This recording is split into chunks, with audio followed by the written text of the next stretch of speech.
Olá, boa noite! Chegamos ao terceiro dia do nosso evento e hoje eu vou contar para vocês sobre qual é o poder do laser na modulação da inflamação.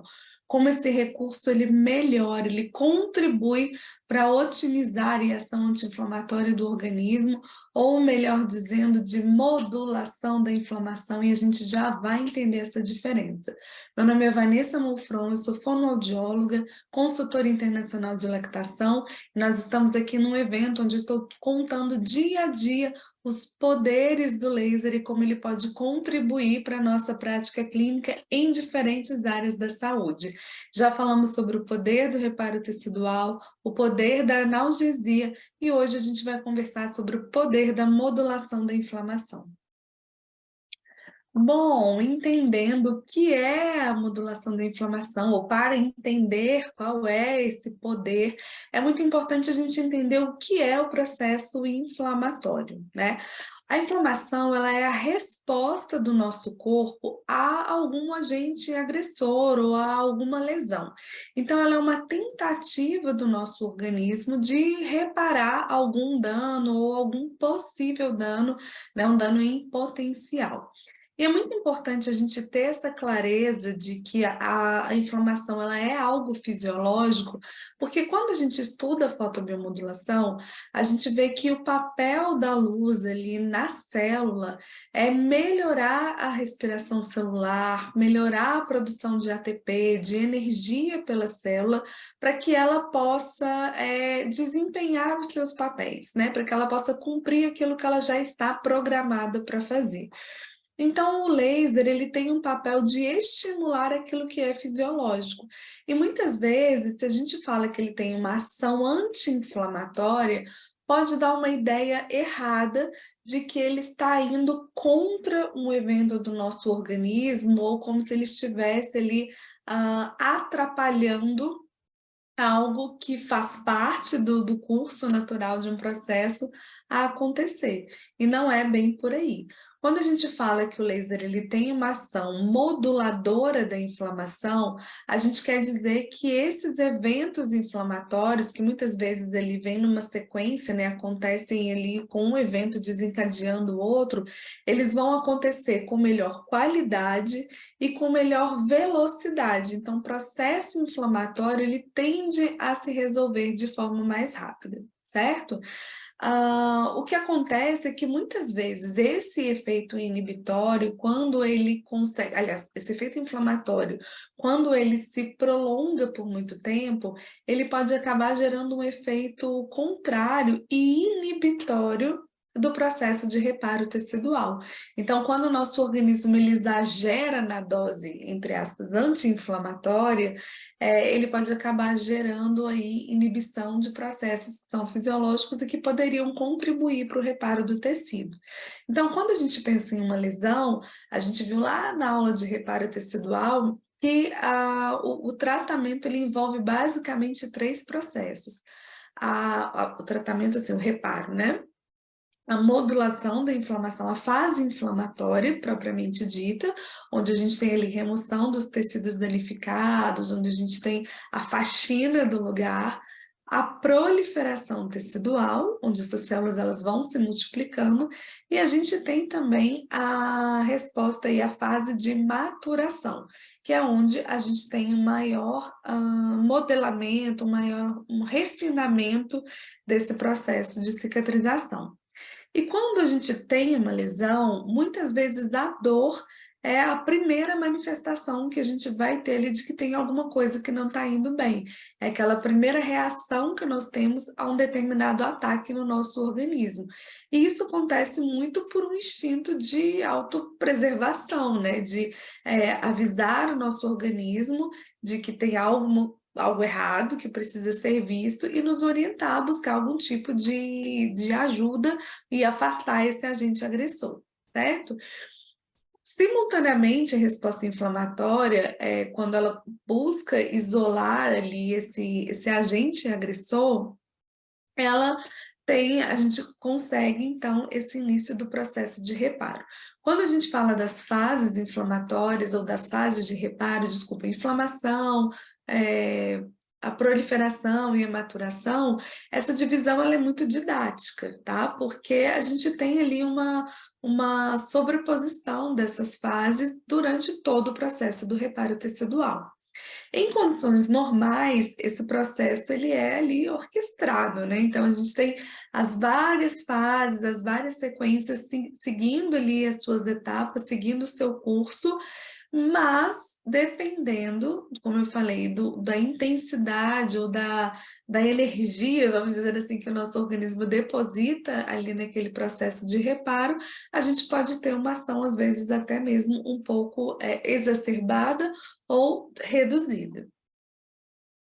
A inflamação ela pode ser definida como uma reação local do tecido vascularizado às agressões. E a gente tem aí alguns sinais que são muito característicos de processos inflamatórios, né? Que é a presença de dor, de calor, de edema e do eritema. Então, é dor, calor, o rubor, né, que a gente percebe, e o edema. A inflamação, como eu falei, ela serve para isolar ou para destruir um possível agente agressor, e para isso ela desencadeia uma série ali de etapas ou de processos que são fisiológicos. Essa resposta inflamatória do nosso organismo, que vem ali como um mecanismo de proteção para a gente, né, ou de combate a um possível agente agressor, ela envolve tanto mecanismos celulares como mecanismos vasculares também. Então, a gente pode ter inflamação bem restrita a um determinado local, mas é muito comum que essa inflamação ela leve outros mediadores químicos, ou ela tenha um impacto também, muitas vezes, no organismo como um todo, no sistêmico do organismo. E a fotobiomodulação, para essa finalidade, pode ser utilizada tanto de maneira local, como de maneira sistêmica, com o uso da fotobiomodulação vascular, ou o famoso ILIB. A inflamação ela pode ser causada por diversos tipos de agentes, né? Pode ser por um agente microbiano, pode ser por um agente fúngico, pode ser por uma bactéria, pode ser por agentes físicos ali, né? Quando eu tenho, por exemplo, uma pancada muito forte, ou quando eu tenho uma queimadura, ou quando eu tenho um determinado trauma. E a gente pode ter ainda algumas reações químicas e imunológicas desencadeando processos inflamatórios no nosso organismo. Quando a gente pensa no imunológicos, a gente pensa aí, por exemplo, nas doenças autoimunes. O endotélio vascular, ele desempenha um papel bastante importante nessa comunicação entre o local da inflamação e todo o organismo. Por isso, a possibilidade ali de tratamento, de radiação, ou cuidado envolvendo não só o foco de radiação, como todo o sistêmico, como eu falei para vocês agora, tá? A gente tem ali outros achados de pesquisa mostrando que a irradiação ela facilita esses movimentos celulares ou essa cadeia de eventos que acontece, favorecendo o processo do reparo. Então, além de auxiliar ali, né, na vasodilatação, de aumentar a quantidade de vasos sanguíneos, de aumentar mesmo ali a angiogênese local, a fotobiomodulação ela ainda consegue ah, facilitar a migração celular. Ela age ali, como eu falei, em todas as fases do processo de reparo tecidual, mas estimulando fibroblastos, estimulando células também de defesa, que vão ser fundamentais aí para o nosso organismo se recuperar, principalmente quando a gente diz de inflamações aí de grande porte, eu ia dizer, mas em alta escala, né, em processos inflamatórios mais intensos. Quanto à classificação, a inflamação ela pode ser considerada aguda, quando ela dura aí de alguns dias até alguns meses, ou ela pode ser considerada crônica. Na inflamação aguda, é muito característico ali o que a gente consegue ver assim, quando a gente fala, ah, ele está inflamado, que é aquele exudato de líquido, é aquele extravasamento ali do plasma, como eu falei, a região às vezes bem avermelhada, bem edemaciada, é aquele estereótipo que a gente conhece de inflamação mesmo. Já a inflamação crônica, ela pode ter um quadro muito mais discreto, ela pode durar aí de dias até meses, mas ela pode iniciar de forma assintomática e desencadear respostas dolorosas, desencadear ali respostas bioquímicas pelo tempo de exposição a esse agente agressor.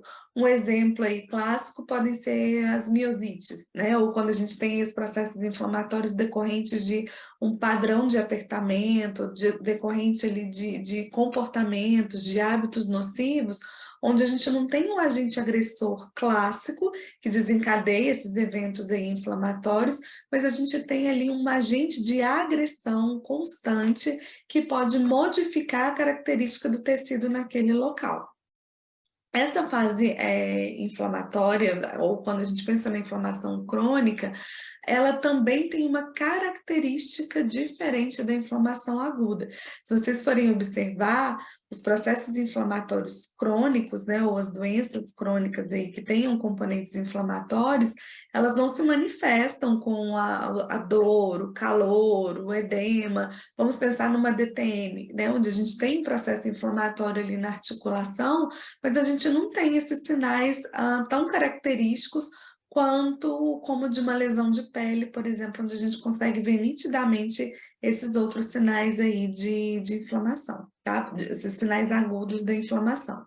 E o mais interessante é que as pesquisas já vêm mostrando que a fotobiomodulação, que o laser, pode contribuir no tratamento desses dois tipos de processos inflamatórios, tanto naqueles agudos, como também naqueles crônicos. E por isso que é interessante e auxilia muito na nossa prática. Quando a gente vai vendo assim, né, os casos mais tardios, às vezes até de paralisias faciais, onde existe uma contratura local, ou quando a gente pensa, por exemplo, na amamentação, em casos de mastites, ou em casos de mastites subclínicas, onde a gente tem um quadro inflamatório, mas que não se manifesta de uma forma muito clássica, entender que esse recurso vai agir de diferentes maneiras, nessas diferentes características, nos mostram aí a versatilidade que ele tem e como ele realmente pode melhorar a nossa prática clínica em vários aspectos. As causas principais da inflamação crônica, elas podem ser infecções persistentes, ou, como eu falei, exposição prolongadas a algum tipo de agente, e os parâmetros dosimétricos de fotobiomodulação para processos inflamatórios, eles acabam sendo muito semelhantes. Só para vocês terem noção, é sugerido por alguns autores que energias diferentes devem ser utilizadas em momentos diferentes do processo inflamatório. Normalmente, energias mais baixas são melhores para o tratamento da inflamação crônica, enquanto que energias mais altas podem ser úteis aí nas inflamações mais agudas. Altas, entre aspas, né? Quando comparado ao uso da inflamação crônica, mas não tão altos quanto comparado ao bloqueio neuronal, por exemplo, tá? Outra manifestação ali, outro parâmetro dosimétrico, outros achados que nós temos aí de literatura em relação ao uso da fotobiomodulação, ao uso do laser, é sobre o comprimento de onda. E aí a gente já tem pesquisas mostrando que tanto a radiação vermelha como a infravermelha podem ter uma ação anti-inflamatória. Quais são os critérios aí que eu utilizo, né?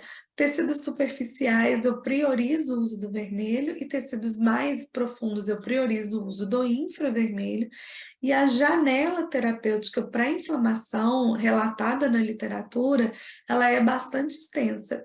Só para vocês terem uma ideia, as pesquisas elas variam aí em torno de 1 a 10 joules, com resultados positivos para a modulação de processos inflamatórios, tá?